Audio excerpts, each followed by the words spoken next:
अगर इनकी कहानी आपको पसंद आए तो कमेंट में भेजना मत भूलिए। शाम के धुंधलके में जब एसपी अनामिका राठौड़ अपनी जीप से उतरकर उस छोटे से गांव गजधरपुर की संकरी गलियों में दाखिल हुईं, तो हवा में एक अजीब सी बेचैनी थी। चारों ओर धूल उड़ रही थी और गांव के बच्चे दूर से ही पुलिस की गाड़ी को देखकर भागने लगे। किसी ने चुपचाप घर का दरवाजा बंद कर लिया तो किसी ने पर्दा खिसकाकर झांका।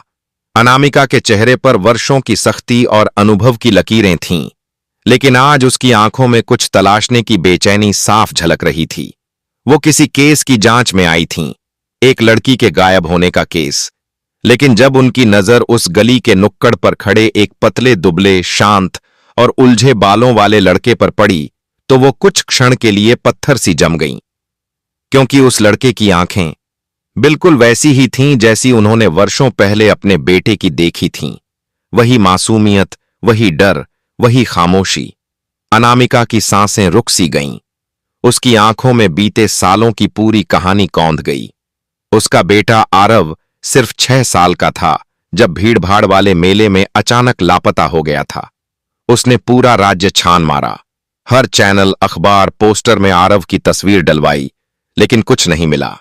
वक्त बीतता गया और अनामिका ने अपने दर्द को वर्दी की सख्ती के पीछे छिपा लिया। लेकिन आज अचानक उस खोई हुई परछाई को सामने देखकर जैसे वक्त थम गया था। उसने धीरे से उस लड़के के करीब जाना शुरू किया। लड़का चौंका, पीछे हटने लगा। अनामिका की आंखें भर आईं। बेटा, शब्द खुद ब खुद उसके मुंह से निकला। लड़के ने कोई प्रतिक्रिया नहीं दी, पर उसकी आंखें अनामिका की आंखों में झांकती रहीं, जैसे कुछ कहना चाह रही हों। गांव वालों ने बताया कि लड़का शिवा नाम से जाना जाता है। कुछ साल पहले वो गांव के पास के जंगल में अकेला भटकता मिला था। कोई नहीं जानता वो कहां से आया। वो न बोलता है, न किसी से बात करता है, और अब पास के मंदिर में पंडित के साथ रहता है। अनामिका का मन यकीन कर रहा था कि यही उसका बेटा है, लेकिन लॉजिक उसे मना कर रहा था। फिर भी उसने डीएनए टेस्ट करवाने का फैसला लिया। इस बीच वो केस की जांच में जुटी रही और शिवा को साथ रख लिया। उसे अपने सरकारी गेस्ट हाउस में रहने की इजाजत दी। कुछ दिन बीते और धीरे धीरे शिवा ने अनामिका से बातें करना शुरू किया। उसके चेहरे पर वो चमक लौटने लगी जो एक मां की ममता से मिलती है। अनामिका की भी रातों की नींद लौटने लगी। अब वो मां की तरह उसके बालों में हाथ फेरती, उसे खाना परोसती और उसकी हर आदत को जानने लगी। सब कुछ सामान्य लगने लगा था, लेकिन तभी कहानी में एक ऐसा मोड़ आया जिसने अनामिका की आत्मा तक को झकझोर दिया। डीएनए टेस्ट की रिपोर्ट आ चुकी थी और वो साफ कह रही थी कि शिवा उसका बेटा नहीं है। ये जानकर अनामिका की दुनिया फिर से उजड़ गई, लेकिन वो शिवा से अब दूरी नहीं बना पा रही थी, क्योंकि उसकी ममता जाग चुकी थी। पर उसके पुलिसिया मन ने सवाल उठाया, अगर ये उसका बेटा नहीं है तो फिर इन आंखों में वही पहचान कैसे? ये लड़का आखिर है कौन? वो अपनी जांच शिवा पर केंद्रित करने लगी और मंदिर के पंडित से बात की। पंडित जी पहले तो चुप रहे, लेकिन फिर एक रात उन्होंने जो बताया उससे अनामिका की रूह कांप उठी। उन्होंने कहा कि शिवा को जिस दिन जंगल से लाया गया था, उस रात जंगल में एक साधु मिला था जिसने कहा था कि ये लड़का सिर्फ शरीर से इंसान है, आत्मा इसकी भटक रही है और जो भी इसकी असलियत जानेगा वो खुद को खो देगा। अनामिका ने इन बातों को पहले अंधविश्वास मानकर नजरअंदाज किया, लेकिन फिर गांव में अजीब अजीब घटनाएं होने लगीं। कई लोगों ने शिवा को रातों में गांव की सीमा पार भटकते देखा। कुछ ने तो ये भी कहा कि उन्होंने शिवा को खुद से बातें करते सुना है। अनामिका इन बातों को मानने को तैयार नहीं थी, लेकिन जब एक दिन रात को गेस्ट हाउस के बाहर उसे खुद शिवा के मुंह से अपने बेटे आरव का नाम पुकारते सुना, और वो हूबहू उसकी बचपन की आवाज थी, तो उसकी रूह हिल गई। उसने सीसीटीवी फुटेज चेक किया और देखा कि शिवा आईने के सामने खड़ा है और बोल रहा है, मां, मैं आरव हूं, मुझे क्यों नहीं पहचानती? अब अनामिका टूट चुकी थी। वो समझ नहीं पा रही थी कि यह सपना है या सच्चाई। उसने शिवा से पूछा तो उसने कुछ नहीं कहा, बस उसकी आंखों से आंसू बहने लगे। उसने तय किया कि शिवा को दिल्ली ले जाकर उसका साइकोलॉजिकल टेस्ट करवाएगी, लेकिन उसी रात शिवा गेस्ट हाउस से गायब हो गया। पूरे गांव में हड़कंप मच गया।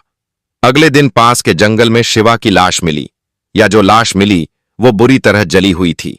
चेहरा पहचान में नहीं आ रहा था, लेकिन पास में वही कपड़े थे जो शिवा पहनता था। अनामिका पूरी तरह टूट गई। उसने उसके अंतिम संस्कार में शामिल होने के लिए गांव वालों से कहा। सबने मिलकर उसकी चिता को अग्नि दी। लेकिन ठीक उसी रात जब अनामिका वापस लौट रही थी तो गाड़ी के शीशे में उसे पीछे की सीट पर एक चेहरा दिखा। वही आंखें, वही मासूम मुस्कान, वही आरव। वो चीखी, पीछे देखा, कुछ नहीं था। लेकिन अगली सुबह उसके सरकारी फोन पर एक एमएमएस आया।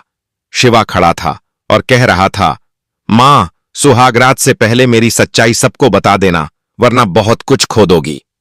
अनामिका के होश उड़ गए और अब कहानी एक ऐसी दिशा में मुड़ गई जहां सस्पेंस ने ममता और इंसाफ दोनों को चुनौती दे दी। वो समझ गई कि शिवा की कहानी सिर्फ एक बच्चे की नहीं थी, बल्कि उससे जुड़ा था एक राक्षसी तंत्र जो बच्चों की आत्माओं को कैद करता है और उन्हें दूसरी पहचान देकर समाज में छोड़ देता है, ताकि जब कोई मां ममता से उन्हें पहचाने तो उसकी ममता ही उसकी सबसे बड़ी कमजोरी बन जाए। अनामिका ने अब निश्चय किया कि चाहे कुछ भी हो, वो इस रहस्य से पर्दा उठाकर रहेगी। लेकिन क्या वो ऐसा कर पाई? या शिवा का आखिरी संदेश सच था कि सुहागरात से पहले जो सच सामने आएगा वो अनामिका की पूरी दुनिया को खत्म कर देगा?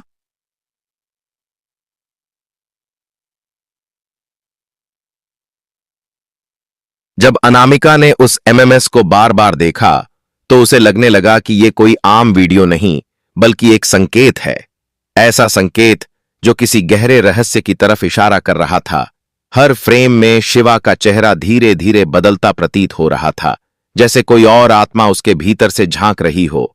उसकी आंखों में चमक से ज्यादा एक पुराना दर्द झलकता था। अनामिका ने वीडियो को फ्रेम बाय फ्रेम स्कैन किया और एक जगह रुक गई। एक झलक, एक पलक के समय के बराबर की तस्वीर, जिसमें पीछे दीवार पर एक बहुत पुराना चित्र बना हुआ था। और वो चित्र था एक तांत्रिक मंडल का, जो अनामिका ने अपने करियर के शुरुआती दिनों में एक पुराने केस में देखा था। उस केस में एक स्कूल के 3 बच्चे अचानक गायब हो गए थे और बाद में जंगल के एक खंडहर में उनका शव मिला था। वो केस अनसुलझा रहा था क्योंकि वहां एक ही चीज मिली थी, वही तांत्रिक चित्र। अनामिका का दिल बैठने लगा। क्या शिवा उन बच्चों में से कोई है या उनसे जुड़ा है? अब वो मामला फिर से जिंदा हो गया था। उसने तुरंत फाइल मंगाई और गौर से पढ़ना शुरू किया। उस केस का नाम था त्रिकाल और इसमें बार बार 3 शब्द सामने आ रहे थे, चंद्र रात्रि, कुंडमंडल और सूक्ष्म संसार। अनामिका को लगा जैसे ये शब्द अब शिवा से जुड़ने लगे हैं। एमएमएस में जो तिथि दिख रही थी वो चंद्र ग्रहण की रात की थी और शिवा की मौत भी उसी रात हुई थी। एक अनुभवी अफसर होते हुए भी अनामिका को लग रहा था कि मामला सिर्फ जुर्म का नहीं बल्कि आत्माओं, परछाइयों और सूक्ष्म ताकतों का हो सकता है। उसने खुद को संभाला और शहर के मशहूर फॉरेंसिक साइकोलॉजिस्ट डॉ. ईशान से संपर्क किया। उन्हें बुलाया गया और उन्होंने एमएमएस को डिकोड करना शुरू किया। कुछ ही घंटों में उन्होंने बताया कि इस वीडियो में कुछ ऐसा एन्क्रिप्टेड ऑडियो है जो सिर्फ विशेष डिकोडर से ही सुनाई देता है। जब उन्होंने वो ऑडियो सुना तो कमरे में सन्नाटा छा गया। एक आवाज थी जो बार बार कह रही थी, मैं वापस आऊंगा ममता के नाम पर, और जो मां मुझे अपनाएगी उसी की गोद में होगा अगला बलिदान। अनामिका सिहर उठी। वो समझ गई कि यह सिर्फ शिवा की आत्मा नहीं थी, बल्कि उसके जरिए कोई अंधेरा अस्तित्व अपना रास्ता तलाश रहा था। उसने तुरंत डॉ. ईशान से कहा कि उसे उस जगह जाना है जहां से शिवा पहली बार मिला था, यानी गजधरपुर के जंगल का वो हिस्सा जिसे गांव वाले भटकावन कहते हैं। डॉ. ईशान और अनामिका दोनों उसी रात वहां गए।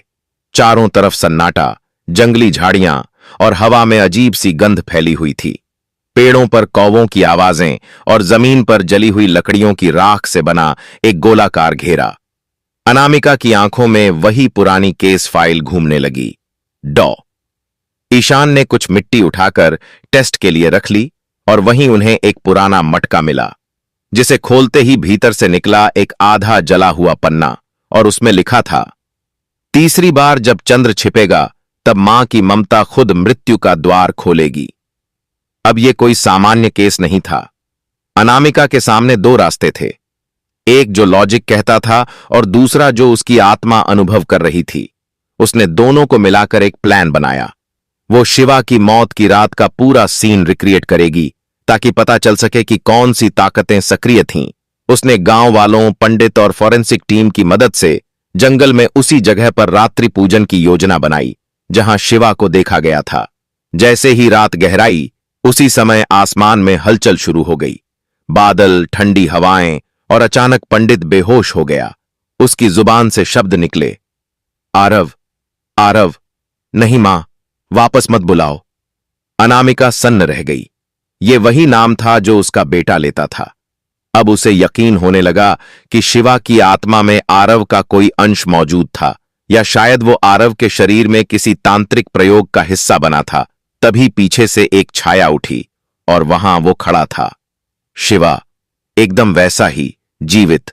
उसकी आंखें खुली थीं और वो कह रहा था, मां, मुझे मत पुकारो, वरना जो तुमने खोया है वो सब कुछ और ले जाएगा। अनामिका की आंखें भर आईं, लेकिन अफसर होने के नाते उसने खुद को रोका। डॉ ईशान ने ध्यान दिया कि शिवा के शरीर में धड़कन नहीं थी, लेकिन उसकी आंखें हिल रही थीं। वो जीवित लाश जैसा था। तभी हवा तेज चलने लगी और एक बुजुर्ग औरत गांव से दौड़ती आई। उसका नाम था लक्ष्मी बुआ, जो कभी उस तांत्रिक के घर की नौकरानी थी जिसका जिक्र त्रिकाल केस में था। लक्ष्मी बुआ ने कहा, तू फिर आ गया। उस मां की ममता से खेलना बंद कर। शिवा की आंखों से आंसू निकलने लगे और वो जमीन पर गिर पड़ा। अनामिका दौड़कर गई, लेकिन जैसे ही उसने हाथ लगाया, उसका शरीर राख में बदल गया। वहां सिर्फ एक पायल रह गई, और वो पायल वही थी जो आरव को उसके जन्म के समय अनामिका ने पहनाई थी। अब पूरा सच धीरे धीरे सामने आ रहा था। शिवा वही आरव था, लेकिन उसका शरीर किसी तांत्रिक अनुष्ठान का शिकार हो चुका था और वो आत्मा अपने शरीर में लौटने की कोशिश कर रही थी। लेकिन हर बार जब ममता जागती, कोई न कोई बलिदान होता। अनामिका ने तय किया कि वो इस खेल को यहीं खत्म करेगी। उसने सबूत इकट्ठा किए और पूरे राज्य के क्राइम रिकॉर्ड्स में उन केसों की तलाश की जो त्रिकाल से मेल खाते थे। उसने पाया कि हर तीसरे साल एक मां अपना बेटा खोती थी, और वो बेटा अचानक किसी नए गांव में प्रकट होता था। अब ये एक तांत्रिक श्रृंखला थी और अनामिका ने इसे तोड़ने की कसम खा ली थी। लेकिन तभी एक फाइल उसके पास आई, एक नई शादी का निमंत्रण, और दुल्हन का नाम था अनन्या आर्य और दूल्हे का नाम शिव राठौड़। अनामिका के दिल की धड़कन थम गई, क्योंकि राठौड़ उपनाम वही था जो उसके परिवार का था, और यह शादी गजधरपुर के पास ही हो रही थी। क्या शिवा फिर से किसी और शरीर में लौट चुका है? और इस बार उसकी सुहागरात से पहले फिर कोई बलिदान होगा? क्या अनामिका वक्त रहते सब रोक पाएगी, या फिर ममता और मौत की ये जंग इस बार किसी और को निगल जाएगी? गांव की सीमा पर जहां वो शादी हो रही थी, वहां की हवाओं में अब अजीब सी घुटन थी, जैसे खुद समय ने अपना प्रवाह धीमा कर दिया हो और हर चीज ठहर सी गई हो। अनामिका राठौड़ एसपी की वर्दी में नहीं, बल्कि एक मां की तरह साधारण सलवार सूट पहने छिपते हुए उस वेडिंग हॉल तक पहुंची थी, जहां अनन्या आर्य की शादी किसी शिव राठौड़ से होने जा रही थी। और ये नाम ही उसे बेचैन कर देने के लिए काफी था, क्योंकि शिवा अब शिव बनकर वापसी कर चुका था। ऐसा उसका दिल कह रहा था, जबकि तर्क कहता था कि यह सिर्फ एक संयोग है। लेकिन पिछले अनुभवों ने उसे सिखा दिया था कि संयोग दरअसल बहुत गहरी साजिशें होते हैं। जैसे ही अनामिका ने मंडप के पास पहुंचकर शिव राठौड़ की झलक देखी, उसकी आंखें फिर वही पुरानी पहचान खोजने लगीं, और वो पहचान उसे तुरंत मिल गई, क्योंकि उस युवक की मुस्कान, चाल और आंखों की नमी हूबहू वैसी ही थी जैसी शिवा की थी। और फिर आरव की। उसका शरीर कांप गया, लेकिन उसने खुद को संभाला। वो तुरंत पीछे हट गई और शादी की जांच के बहाने पास के थाने में शादी रजिस्ट्रेशन की कॉपी मंगाई। लेकिन फॉर्म में जो नाम लिखा था वो और भी चौंकाने वाला था। पिता का नाम राघव राठौड़ और माता का नाम अनामिका राठौड़ लिखा था। अनामिका के हाथ से फॉर्म गिर पड़ा। वो ये समझ नहीं पा रही थी कि ये किसने किया और क्यों। अगर ये उसका ही बेटा है तो ये नाम आधिकारिक दस्तावेजों में कैसे दर्ज हुआ?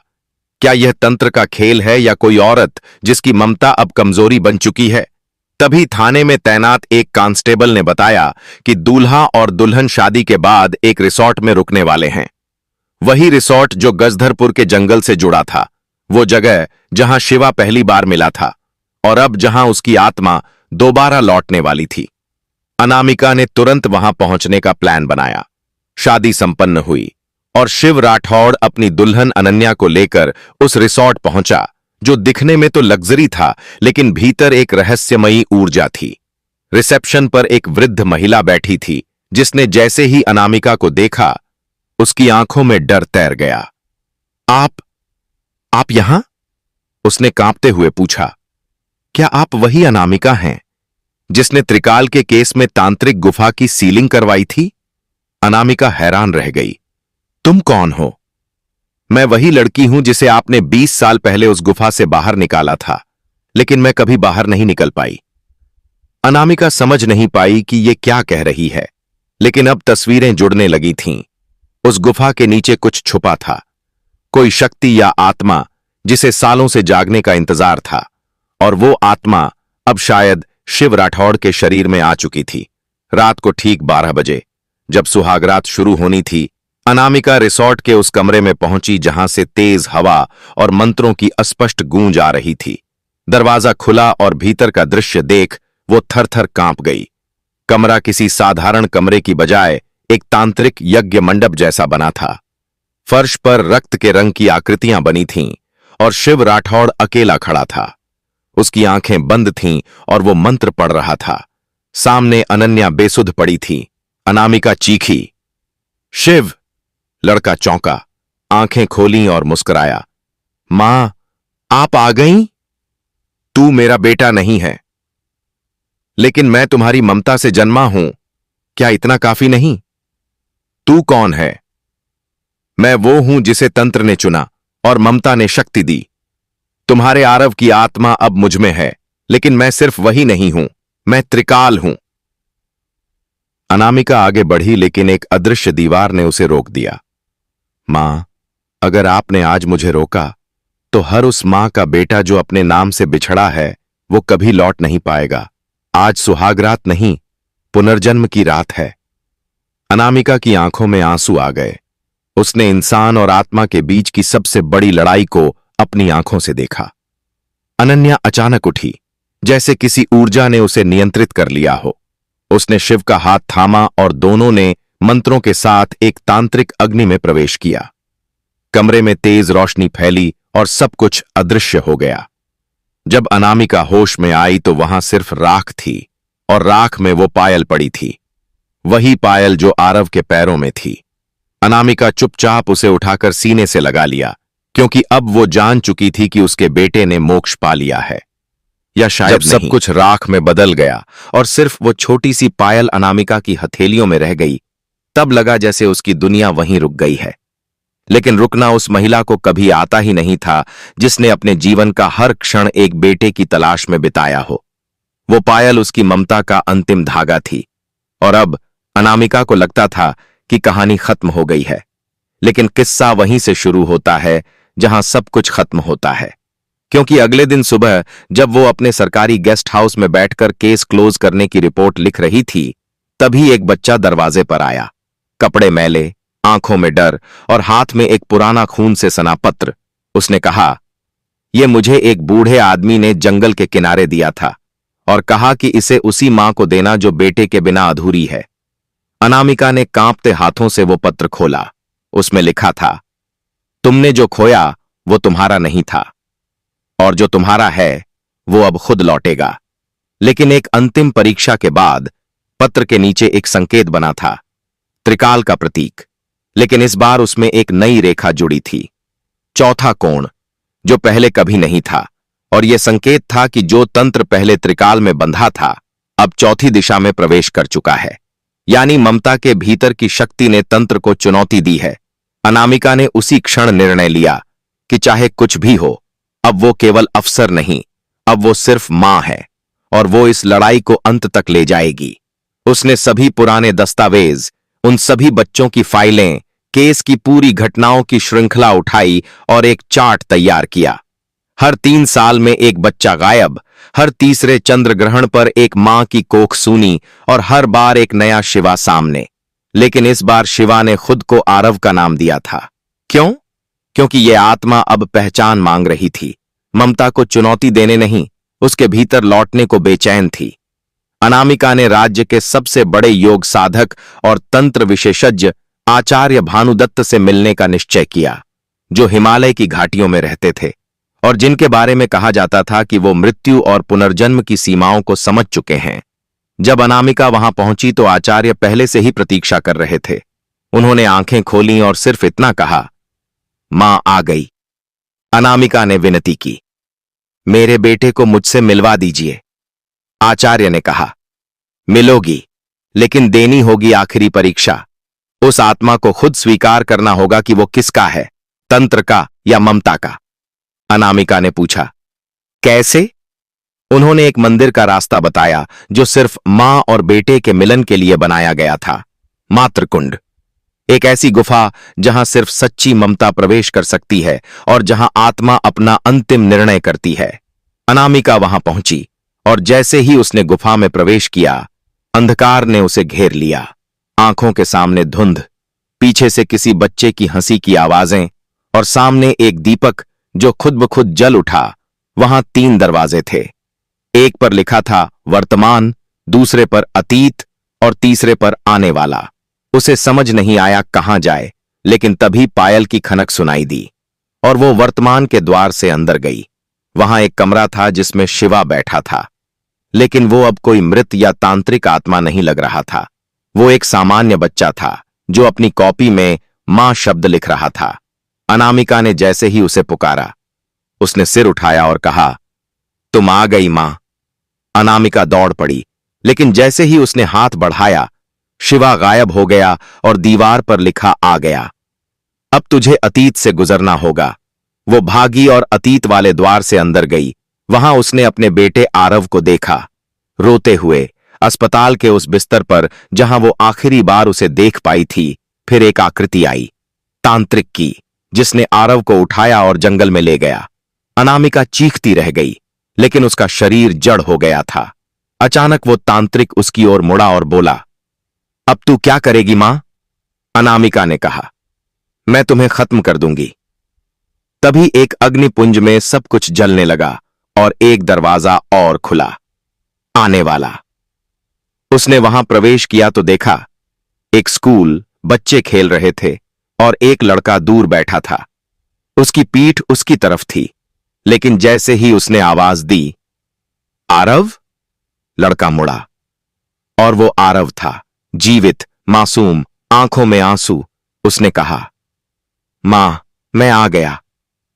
अनामिका दौड़ी और उसे गले से लगा लिया, लेकिन तभी जमीन हिलने लगी, सब कुछ अंधेरा होने लगा और आवाज आई, अब निर्णय तेरा नहीं, उसका है। अनामिका ने आरव से कहा, बेटा, तुझे अगर जाना है तो जा, लेकिन अगर तुझे मां की गोद चाहिए तो मैं यहीं हूं। आरव ने देखा और कहा, अब मैं किसी भी तंत्र का हिस्सा नहीं बनना चाहता मां, अब मैं सिर्फ तुम्हारा हूं। और उसी क्षण गुफा में उजाला भर गया। हर तरफ मंदिर की घंटियों की आवाजें और सामने दीपक में रोशनी, जिसमें शिवा, आरव और अनामिका तीनों की छवि एक साथ दिखाई दी। अनामिका की आंखों से आंसू थम नहीं रहे थे और गुफा से बाहर निकलते ही आचार्य भानुदत्त बोले, ममता ने तंत्र को हरा दिया, अब वो आत्मा मुक्त है। उस दिन के बाद राज्य में कभी कोई बच्चा गायब नहीं हुआ। त्रिकाल के चिन्ह मिट गए और अनामिका राठौड़ की कहानी सिर्फ एक अफसर की नहीं, एक मां की बन गई, जिसने बेटे को खोया भी, पाया भी, लेकिन सबसे बड़ा युद्ध ममता और मृत्यु के बीच